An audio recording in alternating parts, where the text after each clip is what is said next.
सभी का हमारे YouTube चैनल कंचन एजुकेशन में स्वागत है। तो आज के वीडियो में हम जिस टॉपिक की चर्चा करेंगे वो है स्त्रीकृत निदर्शन का अर्थ एवं परिभाषा। तो आज के वीडियो में हम जानेंगे कि स्त्रीकृत निदर्शन विधि क्या, उनके अर्थ क्या हैं और उनकी परिभाषाएं कौन कौन सी है।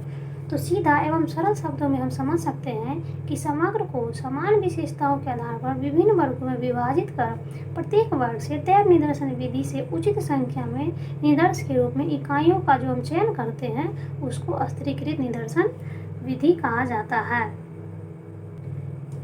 स्त्रीकृत दैव निदर्शन विधि जो है दैव निदर्शन का ही विकसित रूप होता है। इस विधि का प्रयोग दैव निदर्शन विधि के दोषों को दूर करने के लिए किया जाता है। स्त्रीकृत निदर्शन जो है विजातीय या विषमता युक्त समग्र से प्रतिनिधित्वपूर्ण निदर्श प्राप्त करने की एक उपयोगी एवं महत्वपूर्ण विधि मानी जाती है। इस क्रम में निकमियाज ने लिखा है कि स्तरित निदर्शन का प्रयोग मुख्यतः एक समग्र से विभिन्न समूहों को निदर्श में समुचित प्रतिनिधित्वता के उद्देश्य से किया जाता है, क्योंकि इसमें निदर्शन त्रुटि में समुचित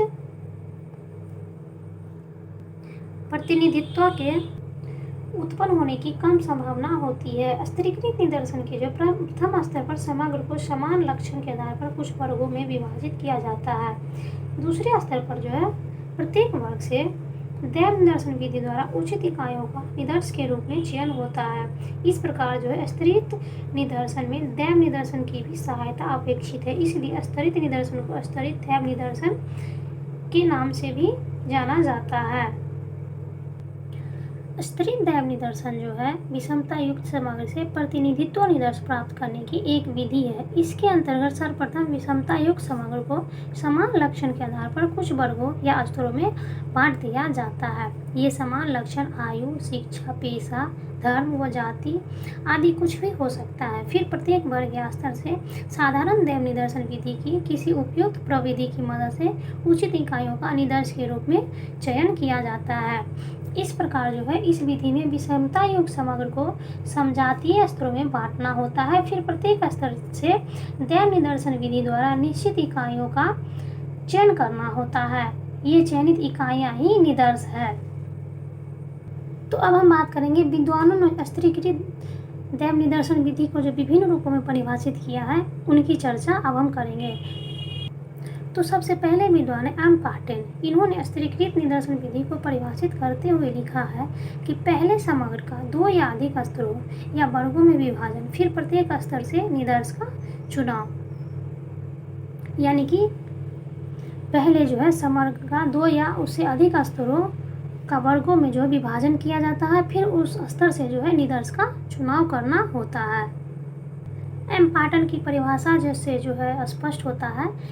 पहला पॉइंट है स्तरीकृत दैव निदर्शन में प्रथम स्तर पर समग्र को दो या अधिक समजातीय स्तरों में बांटना होता है। दूसरा पॉइंट है फिर प्रत्येक स्तर से निदर्शन का चयन करना होता है। दूसरे विद्वान है सिन पाओ यंग। इन्होंने लिखा है कि स्तरित निदर्शन का अर्थ है समग्र में से ऐसे उपनिदर्शन को लेना जिनकी समान विशेषताएं हैं, जैसे कि खेती के प्रकार, खेतों के आकार, भूमि पर स्वामित्व, शिक्षा स्तर, आयु, लिंग, सामाजिक वर्ग आदि। उपनिदर्शनों के अंतर्गत जो है आने वाली इन तत्वों को एक साथ लेकर एक प्रारूप या श्रेणी के रूप में वर्गीकृत यानी कि विभाजित किया जाता है। अब हम जानेंगे सिन पाओ ने जो स्त्रीकृत निदर्शन विधि को परिभाषित किया है उनसे जो स्पष्टीकरण निकलकर सामने आया है वो इस प्रकार है। पहला पॉइंट है स्तरित निदर्शन के अंतर्गत सर्वप्रथम समग्र के बारे में प्राथमिक जानकारी प्राप्त करता है। दूसरा पॉइंट है इस जानकारी के आधार पर समग्र को समान गुण, शिक्षा, आय, धर्म व वर्ग आदि के आधार पर कुछ वर्गों में बांट दिया जाता है। तीसरा पॉइंट है प्रत्येक वर्ग एक समान हो जाते हैं। चौथा पॉइंट है प्रत्येक वर्ग में से जो है उचित संख्या में निदर्श का चयन कर लिया जाता है। तीसरे विद्वान है लेस्ली किस। इन्होंने लिखा है कि स्त्रीकृत निदर्शन एक जनसंख्या को उप जनसंख्याओं में विभाजित करने की एक विधि है। उप जनसंख्याओं के आधार पर बने हुए समूह वर्ग कहलाते हैं। बाद में प्रत्येक वर्ग में से निदर्श का चयन कर लिया जाता है। लेस्ली की परिभाषा से स्पष्ट होता है कि स्तरित निदर्शन विधि के अंतर्गत समग्र को समान विशेषताओं के आधार पर उप स्तरों में बांट दिया जाता है। दूसरा है प्रत्येक उप स्तर एक वर्ग कहलाता है। एवं तीसरा है प्रत्येक वर्ग से निदर्श का चयन किया जाता है। तो अब हम जानेंगे कि इन परिभाषाओं से जो स्पष्टीकरण निकलकर सामने आया है, यानी कि जो निष्कर्ष निकला है, उसको हमने इस क्रम में लिखा है। उपर्युक्त परिभाषाओं एवं तथ्यों के आधार पर कहा जा सकता है कि स्तरित या वर्गीकृत निदर्शन इस मान्यता पर आधारित है कि विजातीय समूह या जनसंख्या को समजातीय वर्गों में परिणत किया जा सकता है। इसके समान लक्षणों वाले विभिन्न वर्गों का निर्माण होता है।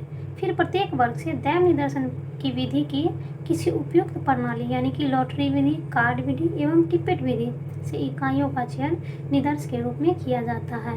ये निदर्श अध्ययन के आधार बनते हैं और उनसे प्राप्त निष्कर्ष समग्र पर लागू होते हैं। तो आज का हमारा वीडियो था स्तरीकृत निदर्शन विधि का अर्थ एवं परिभाषाएं, जिसकी चर्चा हमने आज के वीडियो में की है और उसके अंतर्गत हमने 3 विद्वानों के विचारों को रखा तथा उनको विस्तार पूर्वक बतलाने का प्रयास किया गया है। इससे हमें इस बात की जानकारी मिलती है कि स्तरीकृत निदर्शन विधि को किस रूप में सामाजिक अनुसंधान में उपयोग किया जाता है और किस तरीके से यह